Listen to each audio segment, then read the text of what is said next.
Amigos queridos, desejo a todos um bom dia, uma manhã de luz, cheia de esperança, de coragem e de bom ânimo. Nós vamos dar continuidade ao Evangelho, ainda no capítulo 17º, o item 9, os superiores e os inferiores. A autoridade, tanto quanto a riqueza, é uma delegação de que terá de prestar conta aquele que se acha dela investido.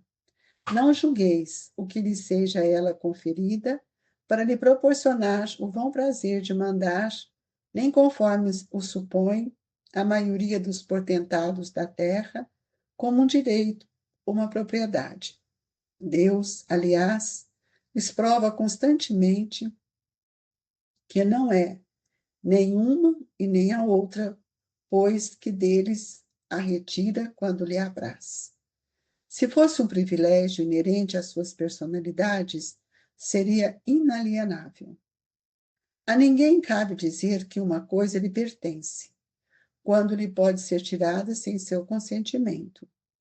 Deus confere autoridade a título de missão ou de prova, quando o entende e o retira quando julga conveniente. Quem quer que seja depositário de autoridade, seja qual for a sua extensão, desde a do Senhor sobre seu servo, até a do soberano sobre o seu povo, não deve olvidar que tem almas a seu cargo, que responderá pela boa ou má diretriz, que deu seus subordinados e que sobre ele recairão as faltas que esses cometam, os vícios a que sejam arrastados, em consequência dessa diretriz, ou dos maus exemplos. Do mesmo modo que colherá os frutos da solicitude, que empregar para os conduzir ao bem, todo homem tem na terra uma missão, grande ou pequena, qualquer que ela seja, sempre lhe é dada para o bem. Falseá-la em seu princípio é, pois, falir ao seu desempenho. Assim, como pergunto ao rico: que fizeste da riqueza, que nas tuas mãos deverá ser o manancial espalhar a fecundidade ao teu derredor também? Deus inquirirá daquele que disponha de alguma autoridade: que uso fizeste dessa autoridade? Que males evitastes? Que progresso facultastes? Se te dei subordinados, não foi para os que fizestes escravos da tua vontade, nem instrumento dóceis aos teus caprichos ou à tua cupidez. Fiz-te forte e confiei-te os que eram fracos, para que os amparasse e ajudasse a subir ao meu seio. O superior, que se acha compenetrado às palavras do Cristo, a nenhum despreza do que eles estejam submetidos, porque sabe que as distinções sociais não prevalecem às vistas de Deus.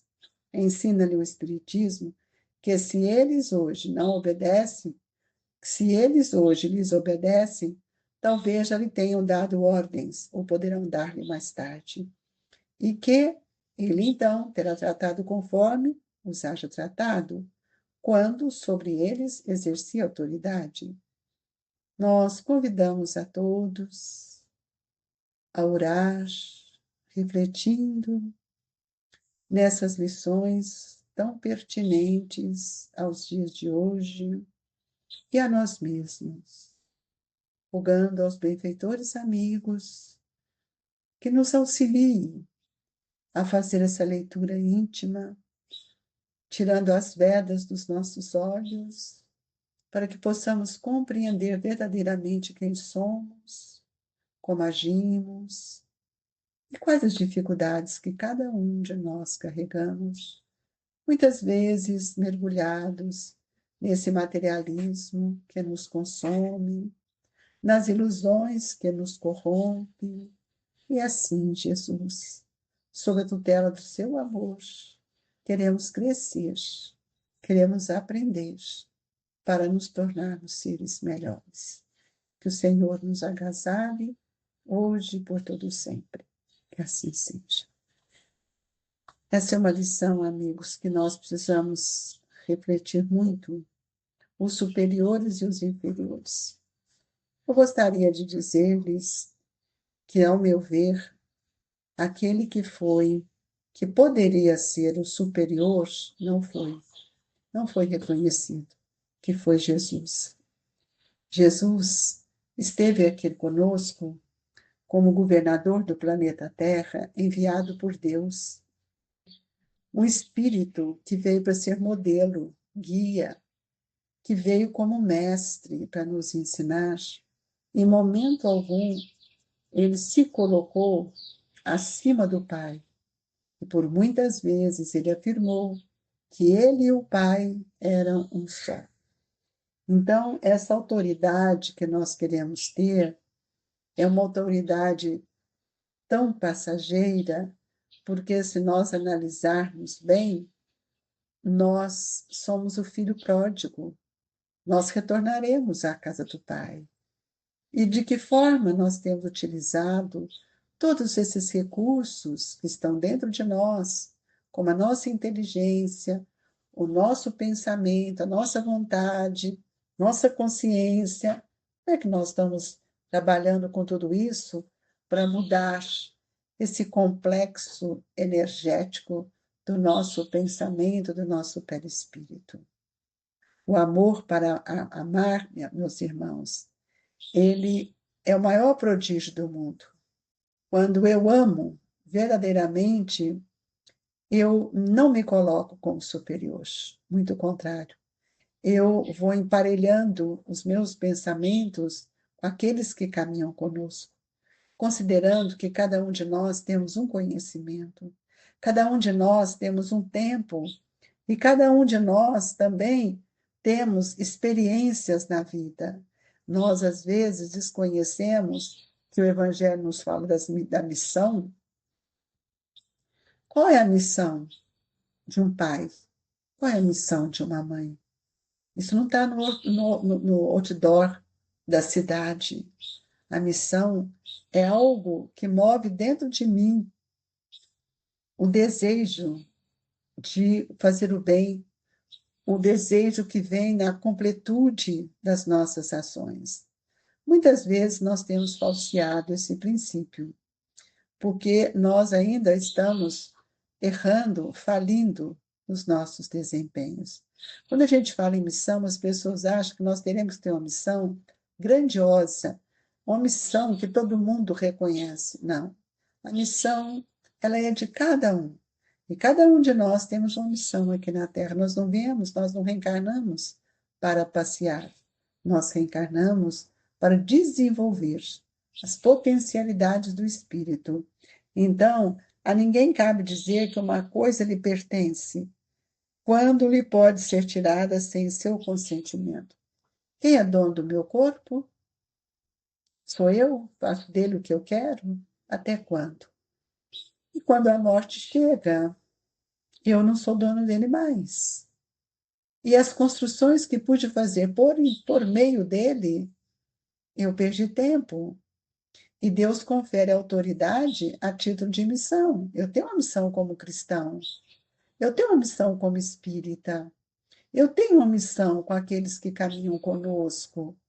E nós, muitas vezes, nós não entendemos isso. E vamos tomando atitudes como eu acho que está certo, de forma conveniente com os meus interesses. Nós precisamos, mais uma vez, compreender que nós não somos proprietários de nada, nem do nosso corpo. E nós somos depositário, muitas vezes, até da autoridade que é necessário para que eu desenvolva em mim o pensamento não do mando, não do autoritarismo, mas da compreensão do compromisso que assumi, seja qual for a extensão. Então, o servo bom é aquele que compreende que nós estamos todos na horizontal. Por isso que Jesus disse que eu devia fazer para o outro aquilo que eu gostaria de receber. Mas, no entanto, nós ainda classificamos a vida do outro E é interessante isso, que Jesus, ele demonstra para nós o contrário disso. Ele foi ao encontro, ele recebeu Maria de Magdala. Quando ela lhe faz um convite, primeiro, que ele estivesse com ela se sentia muito superior às outras mulheres, porque ela era bonita, ela tinha uma casa de diversão, ela acabava vendendo o seu corpo por prazer, mas Jesus olha para ela com tanto amor, que Jesus fala para ela que naquele momento ele não poderia estar com ela, porque Jesus sabia da condição espiritual daquela mulher. E Jesus, em nenhum momento, mostra para ninguém que era superior a quem quer que seja. Ele visita Zaqueu, que era um publicano para os homens, um homem forte, mas ele não se coloca acima de Zaqueu. E a mulher que nós já conhecemos hoje por Maria de Madalena ou Magdala, nós vamos ver que ela compreendeu o que Jesus estava mostrando para ela, onde ela se encontrava, qual é o lugar dela. Mas foi ela que reconheceu a autoridade espiritual e moral do Cristo. E ela não se conformou de todos fazerem aquilo, de colocá-lo na cruz, após ter sido libertada de tantos espíritos que a tornou uma mulher obsediada.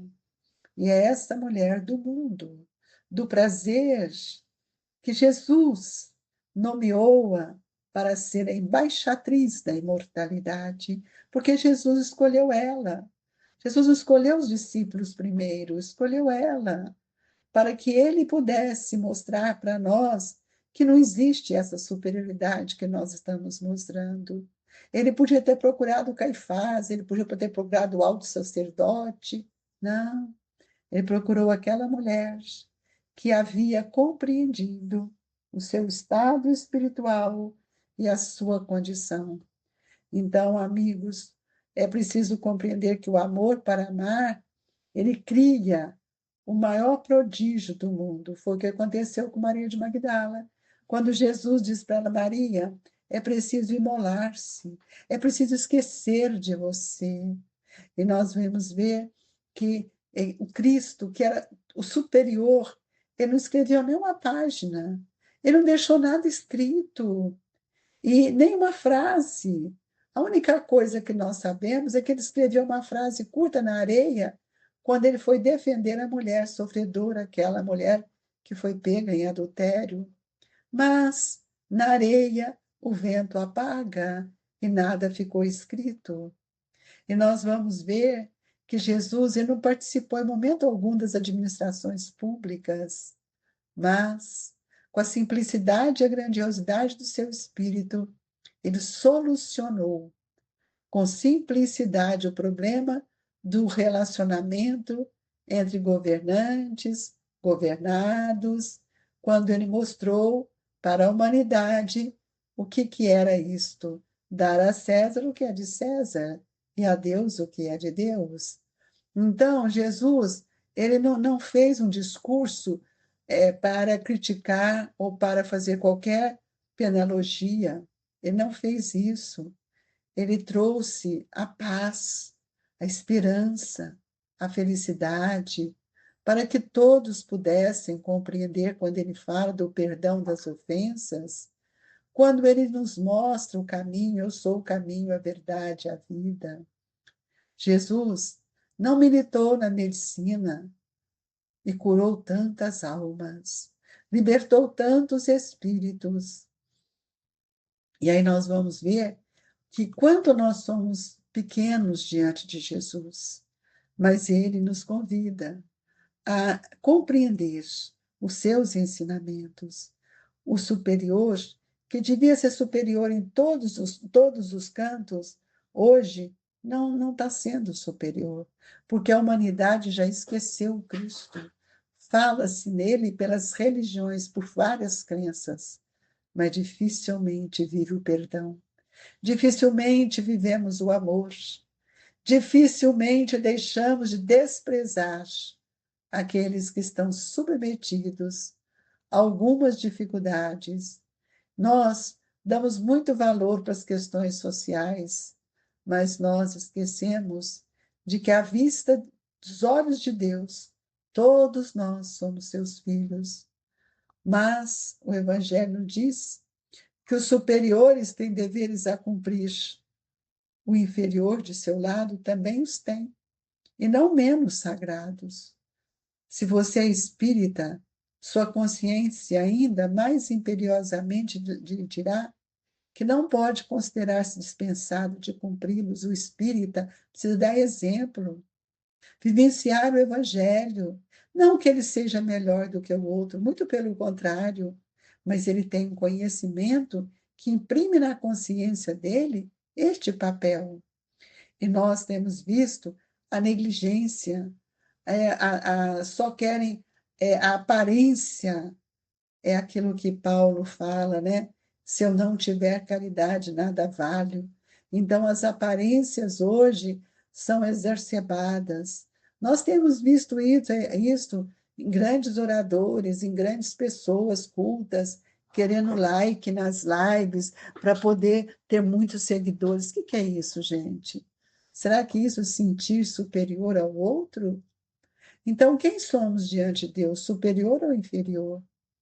Então, o Espiritismo vem nos ensinar como resignar, como enfrentar as nossas lutas, nossas provas, e vem nos convidar a desenvolver a humildade em nossos corações.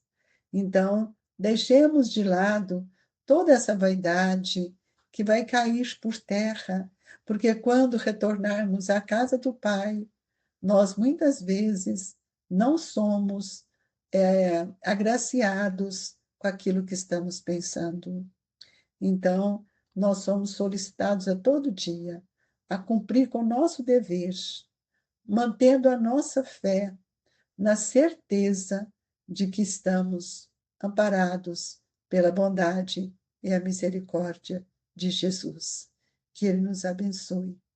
E nesta hora, rogamos a equipe de Eurípides, amigos queridos, que nos envolvem em vibrações de paz, que possamos receber as dádivas do amor desses benfeitores. Fortaleça-nos, queridos irmãos, para que possamos compreender o nosso lugar, o nosso papel e perceber que na simplicidade dos atos de cada um, nós também podemos servir. Que o passe sustente os nossos pensamentos, harmonize os nossos sentimentos e amplie o nosso olhar, Senhor. E nesta hora do passe, rogamos a Jesus pela fluidificação das águas e que a gente possa crer.